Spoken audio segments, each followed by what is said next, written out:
Labdien, man ir patiesi prieks šodien jūs visus sveikt šeit, Pestīšanas templī, kad mēs esam sapulcējušies kopā uz dziesmu dienu. Un mēs esam sapulcējušies ļoti kuplā skaitļā. Te ir mammas, tēti, te ir vecmāmiņas, vectētiņi, skolotāji, ir arī vienkārši klausītāji, kurus man īpaši ir prieks redzēt, bet ir kādi ļoti īpaši bērni, kurus jūs jau pamanījāt, kas ir sasēdušies manai uz muguras. Mums ir prieks kopā būt nu jau 16. reizi. Un ir kādi, ar kuriem es vēl jūs neiepazīstināju. Tie ir tie, kas pirmie iesāk šo koncertu. Un tas ir Būsim kopā orķestris. Un arī par Būsim kopā mēs šodien uzzināsim vairāk par to, kas tas īsti ir un kā tur ir iespējams piedalīties. Labdien, Jāni! Prieks jūs sveikt! Es gribētu, ka jūs mums varētu mazliet pastāstīt, kas tad ir tie par cilvēkiem, kas tur lejā sēž, dzeltenos krekliņos. Tas ir bērnu jauniešu kristīgais nometnes orķestrs, jeb sastāvs, kas mums tagad izveidojies. Un jūs redzēt, arī tie dzelteniem krekliņiem dziedāji, tas arī skaitās pie Būsim kopā dziedātāji arī šeit bija, jūs redzējāt. Kas ir Būsim kopā, kā mēs tur varam piedalīties un cik ilgi jūs jau esat? Būsim kopā tagad šī sezona vasarā, kas sāksies jauna sezona, tā būs 9. sezona. Parasti mums šis 1. maijs, šis dziesmu diena, it kā atskaitas dienas pie iepriekšējo sezonu.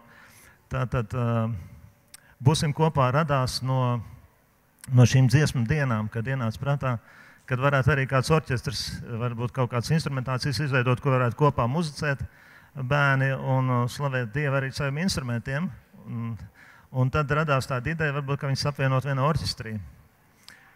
Un tad izveidojās tas orķestris, mēs izveidojam orķestri, un bija liela problēma bija tāda, ka tajā orķestrī, ka mums bija jāuzstājās, bērni mājās nebija iemācījuši savas partijas, un tas sapņu pils sabruka, kas tur būs, kad mēs nāksim dziedāt, kad nāksim spēlēt.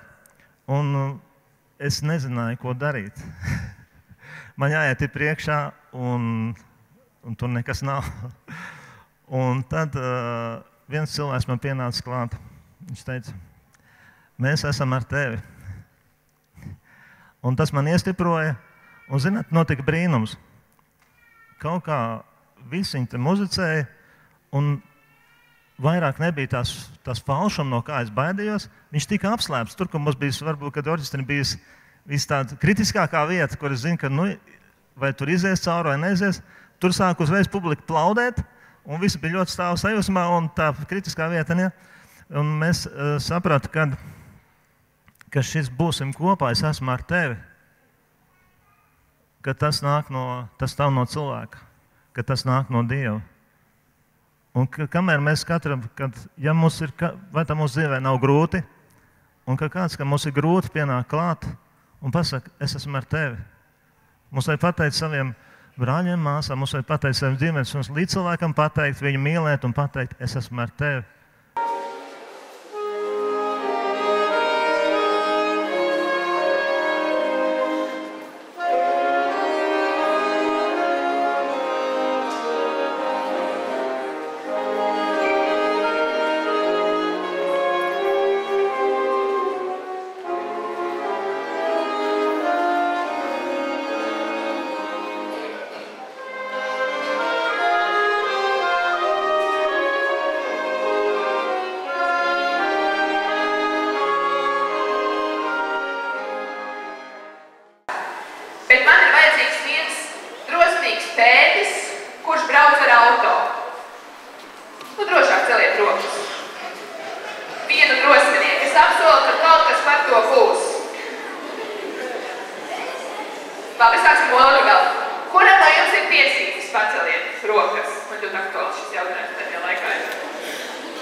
Tātad šis tētis brauc ar auto. Jā, tā ir pareizi? Un saka, jums ir īpašs uzdevums. Flamingo jums ir kaut ko parādījis. Pārējiem arī? Un vai jums zina, kas tas ir? Kvadrāts. Zinātnes apstākļos tas ir kvadrāts. Nevar pietiekams uz ceļa. Ceļa zīme. Kāda? Galvenais ceļš. Vai jūs varētu vairāk paskaidrot, ko nozīmē galvenais ceļš? Tas nozīmē, ka būtu priekštiesības virzīties tālāk par šo ceļu. Kā? Tam, uz kuru attiecās šī zīme. Ar kājām? Arī ar kājām. Ļoti labi. Sakiet, lūdzu, vai varētu to attiecināt arī uz Bībeli kaut kādā veidā, kas jūs domā? Es domāju, ka pievilkt pie Bībeles var jebko. Pamēģināsiet? Pamēģināsim. Tie, kas lieto Dievu vārdu, tiem ir, un kas uztic Jēzum, ir galvenais ceļš.